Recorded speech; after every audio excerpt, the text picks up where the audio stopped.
Buenas noches, queridos hermanos y amigos. Aquí estamos una vez más, continuando con el estudio sobre el libro de Hechos por la gracia de Dios, un miércoles más.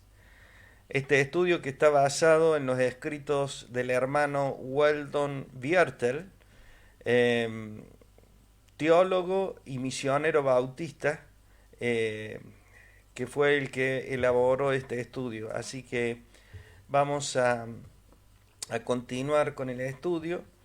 Pero antes vamos a pedir la bendición del Señor sobre esta noche. Padre, gracias te damos por tu amor, tu misericordia renovada en este día. Venimos delante de tu presencia una vez más agradecidos por tu bondad y también necesitados de la guía tuya, Señor, a través de tu bendito Espíritu Santo y a través de tu bendita palabra. Señor, bendice a cada uno de las familias que están en este momento conectadas, que están mirando el video, aquellos hermanos que están continuando con este estudio. Te pido que les bendigas, que abra nuestra mente, Señor, para que podamos entender la sabiduría de lo alto venga sobre nosotros, porque sabemos que tu voluntad es que escudriñemos las escrituras. Gracias, Señor, por este día, un día más. Te alabamos, te bendecimos en el nombre de Jesús. Amén y amén. Muy bien, esta es la clase ya número 9 que estamos con el estudio, y como habíamos dicho, vamos a controlar un poquito las preguntas que yo les había enviado para que ustedes pudieran ver eh, en los videos y en los estudios que habíamos hecho. ¿Se acuerdan que hicimos primero el cuestionario número 1? Este es el cuestionario número 2. Y bien, vamos a comenzar con las respuestas a este cuestionario. Yo les voy a ir leyendo la pregunta y las respuestas vamos a irla viendo. Bien.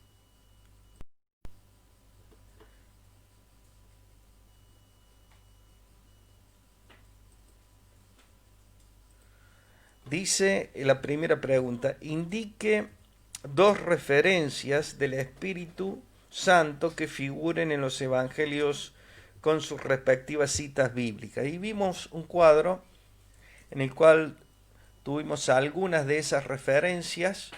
Por ejemplo, vimos nosotros en Lucas 1:35 que el Espíritu Santo estuvo presente en el nacimiento de Jesús.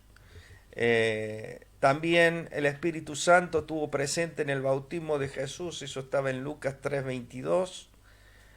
En la misión de los 70, Lucas 10:17 al 24. Jesús también nos muestra que el poder para derrotar a Satanás lo da el Espíritu Santo en Mateo 12:28. Y la otra referencia que habíamos visto es Juan 3:5, que para entrar en el reino de Dios es necesario nacer de nuevo. Y Juan 20:22, Jesús sopla sobre los discípulos para que reciban el Espíritu Santo. Bueno, si pusieron alguna de estas eh, respuestas, está bien.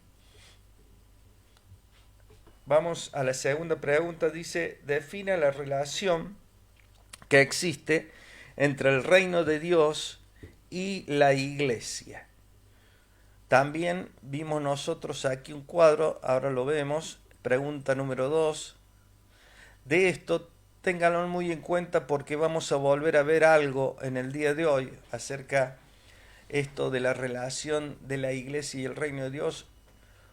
Hoy vamos a volver a ver algo, y ahí tenemos nosotros que el reino de Dios es el gobierno de Dios. Dijimos que la iglesia no es el reino de Dios, sino que la iglesia está dentro y es la encargada de, digamos, de predicar acerca de esta verdad del reino de Dios.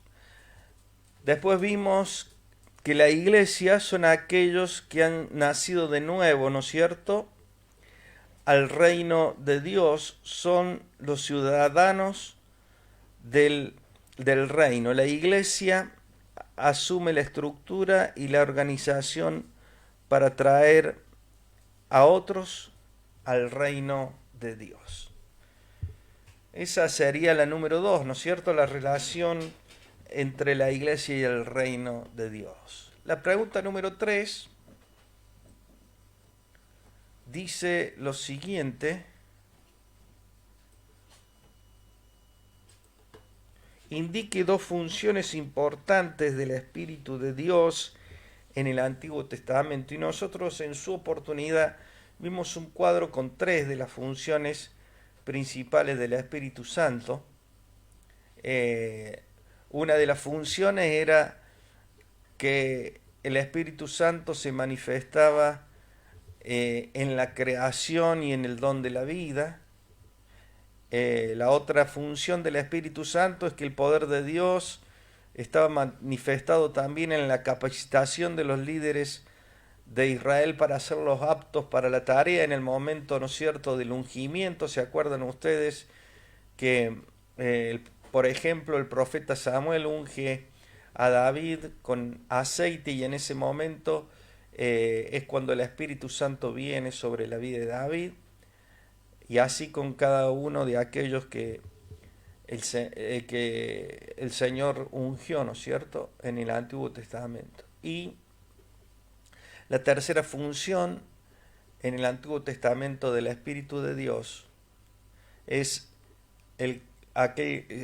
cuando se manifiesta en la capacitación de los profetas para que puedan hablar la del Señor. Bueno, de estas, yo les dije, en la pregunta eran 2 de estas funciones que ustedes pudieran nombrar. Bien, continuamos con las preguntas.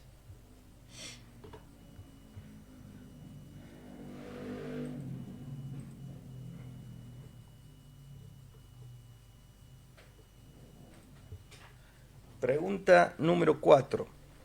¿Cuáles son los símbolos y cuál es el significado de esos símbolos en la venida del Espíritu Santo? También vimos aquí un cuadro y teníamos el símbolo audible y el símbolo visible, ¿no es cierto? El símbolo audible era el Espíritu Santo viniendo como un viento recio, un estruendo como de un viento recio, dice la palabra, y el significado de esto es el poder del Espíritu Santo.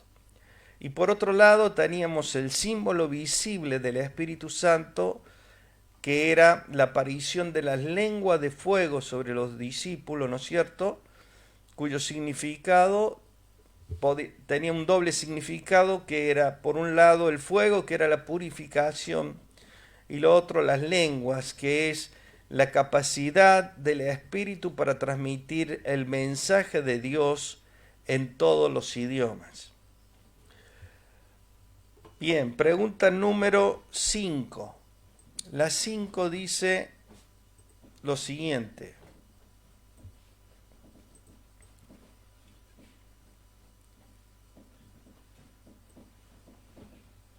¿en cuántas partes está dividido el primer sermón de Pedro en Pentecostés y cuáles son esas partes? En este caso sería nombrar las 2 partes, no era desarrollarlas, sino nombrar esas 2 partes.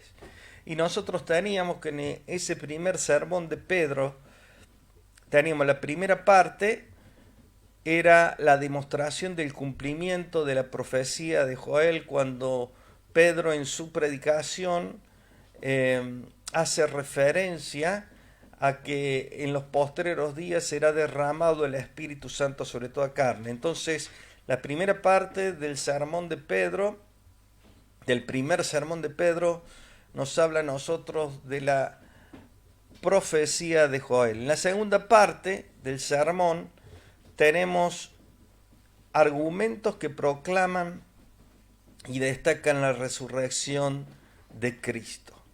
Esas serían las 2 partes de las cuales consta el primer sermón de Pedro. Luego, la pregunta número 6, dijimos, explica algunos de los argumentos que Pedro utilizó a favor de la resurrección de Jesús. Y nosotros vimos cuatro argumentos. Por ejemplo, lo vamos a agrandar un poquito.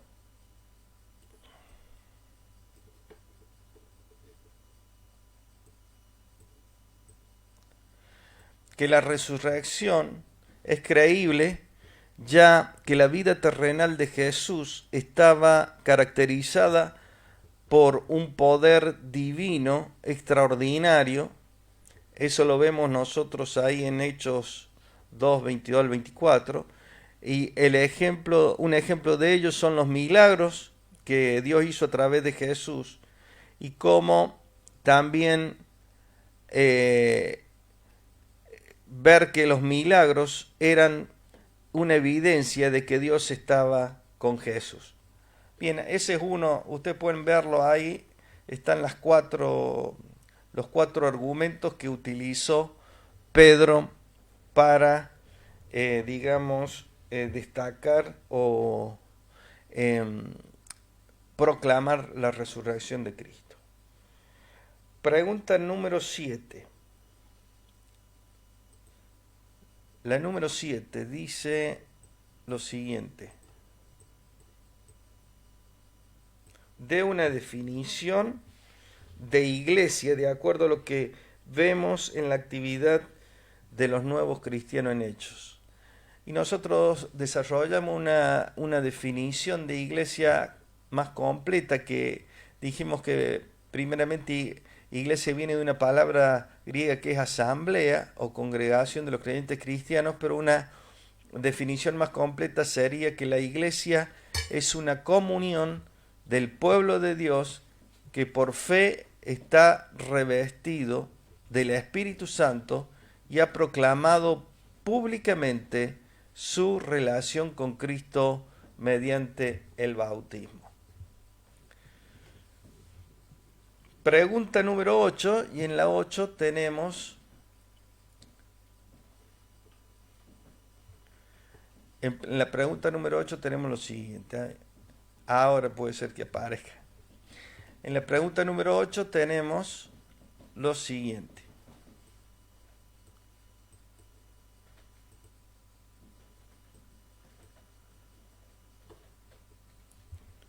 Enumere por lo menos uno de los factores que contribuyeron a que la hermandad compartiera sus posesiones en Hechos.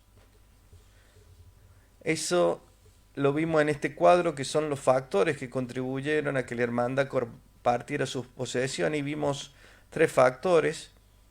Uno era la realidad de la presencia de Dios, que produjo un gozo que satisfacía a la hermandad, y esto reemplazaba el apego a los bienes materiales. Lo otro era que se creía que el regreso de Cristo era inminente, entonces las posesiones materiales se consideraron de menor valor. Y lo tercero es por el amor y la preocupación que los hermanos tenían entre ellos, y al ver la necesidad entre ellos comenzaron a ayudarse, o sea, para llenar esas necesidades. Bueno, esto es más o menos las respuestas al cuestionario, al segundo cuestionario de Hechos.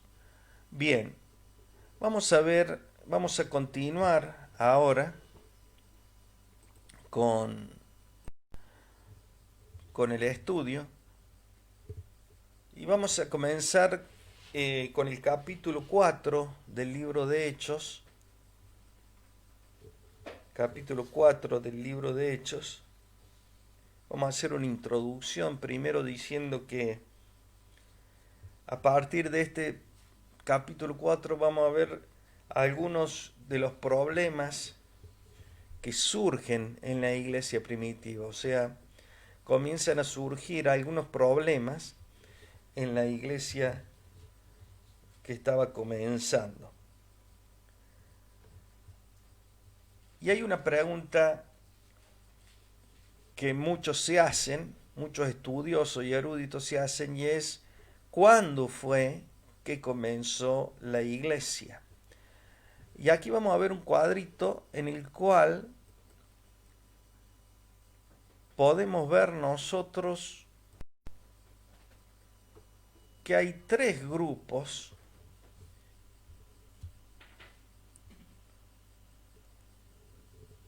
de pensamiento acerca de cuándo comenzó la iglesia. El primer grupo, que es el de la mayoría de los eruditos, consideran que la iglesia comenzó el día de Pentecostés. Hay otro grupo que considera que la iglesia comenzó en Cesarea cuando Pedro hace la confesión, le hace la confesión a Jesús: tú eres el Cristo, el Hijo del Dios viviente. Y Jesús dice: sobre esta piedra edificaré mi iglesia. Otro grupo piensa que ahí es donde comienza la iglesia. Y otro grupo piensa que la iglesia comenzó a partir de que Jesús llamó a los discípulos y comenzó allí, en esa asociación con sus discípulos, comenzó la obra, y eso es el comienzo de la iglesia. Pero la mayoría de los eruditos, vuelvo a decir, considera que la iglesia comenzó el día de Pentecostés. ¿Por qué? Porque con la venida del Espíritu Santo, la iglesia nació y, digamos, se manifestó con gran poder, y comenzó allí el proceso de un crecimiento muy rápido a través de ese, digamos, de ese acontecimiento de la venida del Espíritu Santo. Bien, el hecho de aceptar a Jesús como Mesías, esto significaba abrazar un nuevo concepto del reino. Y vamos a ver nosotros ahora algunas cosas acerca de este nuevo concepto del reino. Lo que quería decir, y que lo vamos a ver, es que el concepto esta frase reino de Dios estaba muy ligada solamente al pueblo judío, no se utilizaba tanto a nivel de los gentiles, sino era un concepto arraigado en el judaísmo. Pero vamos a ver en este cuadro el nuevo concepto del reino de Dios. Aceptar a Jesús como el Mesías significaba, como decía recién, abrazar un nuevo concepto del reino de Dios, ya que ahora no estaba expresado en términos de poderío militar o político para vencer a otras naciones. O sea, el concepto del reino de Dios que tenían los judíos fue cambiado por este otro concepto de que el reino de Dios era un reino espiritual que venía a esta tierra. No estaba expresado, como decimos aquí, en términos de un poderío militar o político. Lo otro que caracterizaba este concepto nuevo del reino de Dios es que era el poder de Dios que vencería a las fuerzas de Satanás, y mediante ese poder Dios traería salud a los cuerpos afligidos y liberaría las almas de la esclavitud del pecado. Y la tercera, digamos, aspecto que traía este concepto nuevo del reino de Dios es que ya no prometía una superioridad de la nación judía sobre los demás. O sea que el concepto del reino de Dios no solamente se limitaba a la nación judía, sino que esto abarcaba ahora la participación a toda la humanidad. Bien.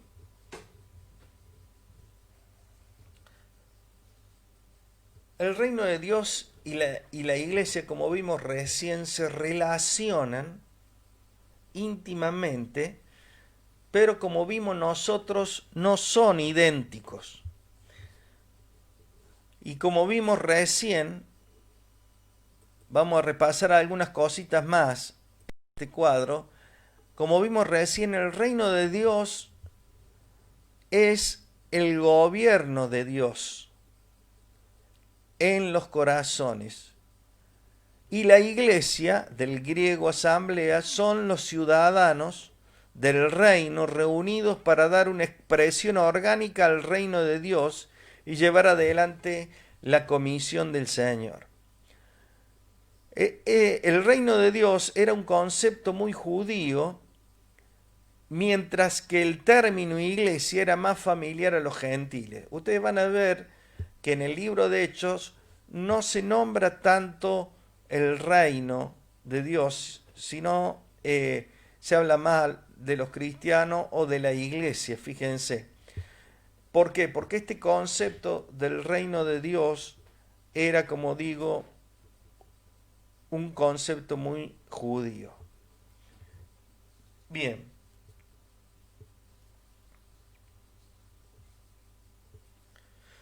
Al principio, los discípulos gozaron de paz, de armonía y de victoria, pero pronto sintieron la oposición de los judíos que no habían creído en Jesús como el Mesías. Los problemas no se circunscribían a los que estaban fuera de la iglesia. Muy pronto surgieron problemas dentro de la iglesia entre los cristianos judíos y los cristianos gentiles. Y aunque el primer sermón de Pedro tuvo una nota universalista, o sea, de unificar a estos dos grandes grupos que son, digamos, vuelvo a decir, a los cristianos judíos y a los cristianos gentiles, tenía la intención de unificar. La aplicación de sus principios para incluir a los gentiles tuvo mucha lucha dentro de la iglesia.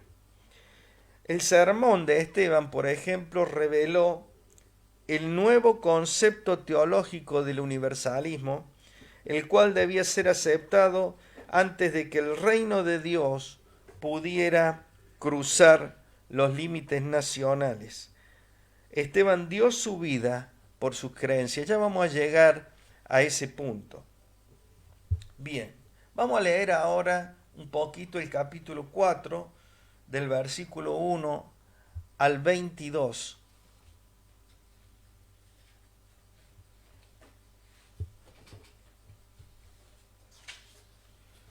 Hechos 4, 1 al 22. Y vamos a entrar aquí a ver la oposición de los saduceos. Ya vamos a ver un poquito quiénes eran los saduceos. Dice así la palabra de Dios: Pedro y Juan ante el concilio. Hablando ellos al pueblo, vinieron sobre ellos los sacerdotes con el jefe de la guardia del templo y los saduceos, resentidos de que enseñasen al pueblo y anunciasen en Jesús la resurrección de entre los muertos. Y les echaron mano y los pusieron en la cárcel hasta el día siguiente, porque era ya tarde. Pero muchos de los que habían oído la palabra creyeron, y el número de los varones era como 5,000. Aconteció el día siguiente que se reunieron en Jerusalén los gobernantes, los ancianos y los escribas, y el sumo sacerdote Anás y Caifás, Juan y Alejandro, y todos los que eran de la familia de los sumos sacerdotes. Y poniéndoles en medio les preguntaron: ¿con qué potestad o en qué nombre habéis hecho vosotros esto? Entonces Pedro, lleno del Espíritu Santo, les dijo: gobernantes del pueblo y ancianos de Israel, puesto que hoy se nos interroga acerca del beneficio hecho a un hombre enfermo. Ellos estaban hablando allí del cojo que había sido sanado y que estaba también allí presente, ¿no es cierto? De qué manera éste haya sido sanado, sea notorio a todos vosotros y a todo el pueblo de Israel, que en el nombre de Jesucristo de Nazaret, a quien vosotros crucificasteis y a quien Dios resucitó de los muertos, por él este hombre está en vuestra presencia sano. Este Jesús es la piedra reprobada por vosotros los edificadores, la cual ha venido a ser cabeza del ángulo. Y en ningún otro hay salvación, porque no hay otro nombre bajo el cielo dado a los hombres en que podamos ser salvos. Entonces, viendo el denuedo de Pedro y de Juan, y sabiendo que eran hombres sin letra y del vulgo, se maravillaban y le reconocían que habían estado con Jesús. Y viendo al hombre que había sido sanado, que estaba en pie con ellos, no podían decir nada en contra. Entonces le ordenaron que saliesen del concilio y conferenciaban entre sí, diciendo: ¿qué haremos con estos hombres? Porque de cierto señal manifiesta ha sido hecha por ellos, notoria a todos los que moran en Jerusalén, y no lo podemos negar. Sin embargo, para que no se divulgue más entre el pueblo, amenacémosle para que no hablen de aquí en adelante a hombre alguno en este nombre. Y llamándolos, les intimaron que en ninguna manera hablasen ni enseñasen en el nombre de Jesús. Mas Pedro y Juan respondieron diciendo: juzgad si es justo delante de Dios obedecer a vosotros antes que a Dios, porque no podemos dejar de decir lo que hemos visto y oído. Ellos entonces le amenazaron y le soltaron, no hallando ningún modo de castigarles por causa del pueblo, porque todos glorificaban a Dios por lo que se había hecho, ya que el hombre en quien se había hecho este milagro de sanidad tenía más de 40 años. Dios bendiga su palabra. Pero nosotros podemos ver aquí que el rápido crecimiento del cristianismo, el rápido crecimiento del número de los cristianos, alarmó al Sanedrín. Y vamos a ver un poquito quiénes eran, qué era el Sanedrín. El Sanedrín era el principal concilio judicial de los judíos. Pero al estar bajo los romanos, su jurisdicción estaba limitada solamente a los asuntos religiosos. El Sanedrín se componía tanto por gente de los dos partidos, digamos, que había en ese momento, que eran un partido eran los fariseos y el otro partido eran los saduceos.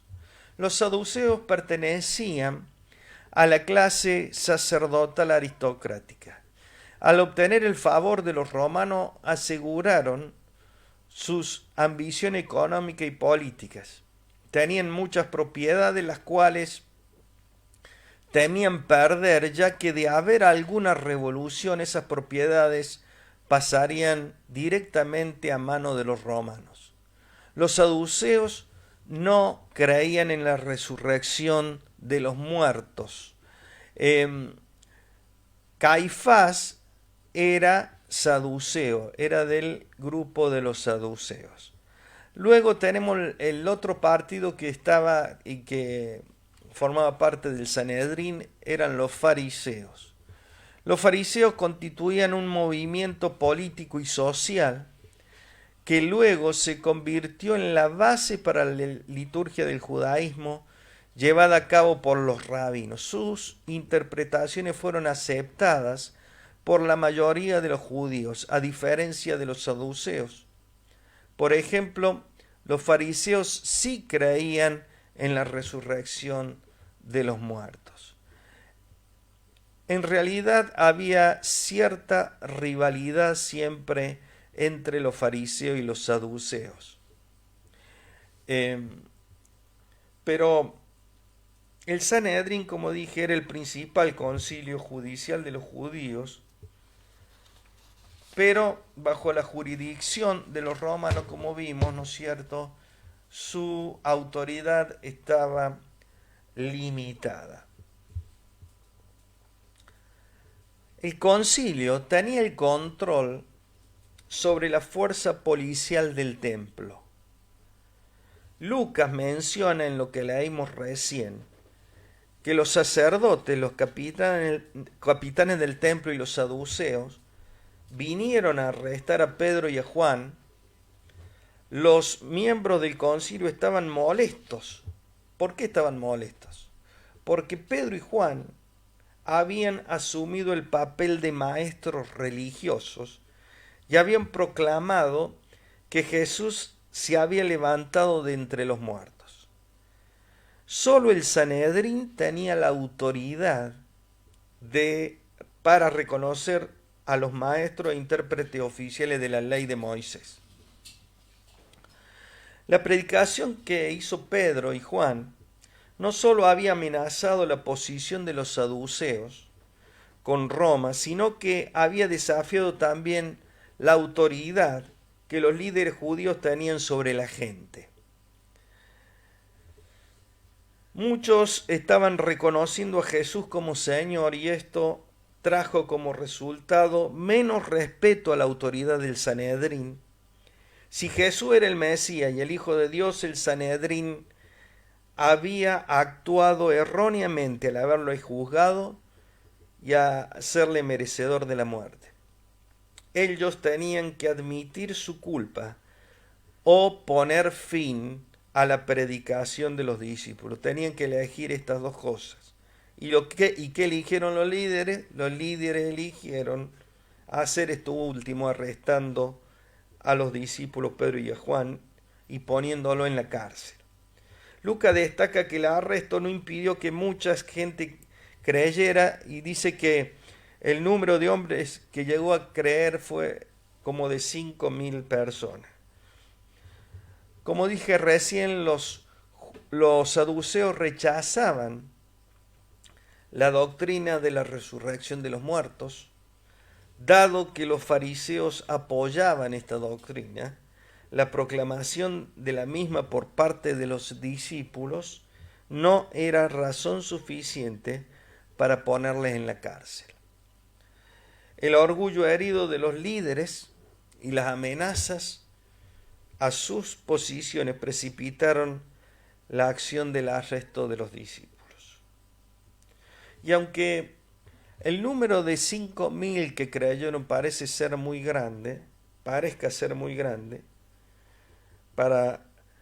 este testimonio en tan poco tiempo, podríamos decir que cuando se considera la población que había en Palestina en ese momento la población se consideraba alrededor de 4 millones. Entonces, al considerar que 5.000 habían creído, vemos que esto representa solo una pequeña fracción de toda la población. Bien, vamos a continuar el próximo miércoles analizando un poquito más acerca del juicio de Pedro y Juan que pasó, que leímos recién. Ustedes léanlo de nuevo en casa, este capítulo 4 del 1 al 22, repásenlo, vamos a continuar analizando lo que pasó en ese hecho. Bien, ¿por qué no inclinamos nuestros rostros? Oremos al Señor. Pero podríamos sacar de reflexión algo muy importante, y es que los discípulos se movieron, cómo les cambió la vida a los discípulos el Espíritu Santo. Por ejemplo, viéndolo a Pedro hablar en los 2 sermones y viéndolo a Pedro hablar en el Sanedrín, podemos ver nosotros cómo el Espíritu Santo cambió el carácter de Pedro. El Espíritu Santo, viniendo a la vida de Pedro, lo transformó, digamos. Así como el Espíritu Santo puede transformarnos a cada uno de nosotros, para que la predicación que nosotros pudiéramos hacer sea hecha en el nombre del Señor, bajo la autoridad del Señor y también bajo el poder del Espíritu Santo, que es el que convence a las personas. Cuando el Espíritu Santo convence a la persona, es el momento en que la persona cambia, así como Pedro fue cambiado y así como cada persona que recibió en su vida al Señor y recibió la obra del Espíritu Santo fue transformada. Por eso, queridos hermanos, yo creo que este es el camino que nosotros tenemos que tomar, es someternos a la autoridad de la palabra de Dios y a la autoridad del Espíritu Santo, para que nuestras vidas sean cambiadas, sean transformadas y lo que hagamos sea dirigido conforme a la voluntad de Dios. Que Dios les bendiga, que tengan una hermosa semana, pero antes vamos a orar, inclinemos los rostros. Padre, venimos delante de tu presencia, agradecidos una vez más por leer esta bendita palabra que nos inspira, esta bendita palabra que nos anima para seguir adelante. Ayúdanos en nuestras debilidades, perdona nuestros pecados, nuestras imperfecciones, y te rogamos que nos ayudes, Señor, para vivir bajo la autoridad de tu palabra y bajo la autoridad del Espíritu Santo, para que seamos transformados, así de la forma que fueron transformados los discípulos, que antes eran hombres timoratos, hombres que se escondían, y de repente, bajo la unción y la frescura del Espíritu Santo, pudieron dar testimonio con denuedo de la verdad y de las enseñanzas y de la vida de ti, Señor, de ti, Jesús. Gracias te damos por esto que estamos viendo. Ayúdanos y que tú nos bendiga en esta semana. Nos ponemos en tus manos.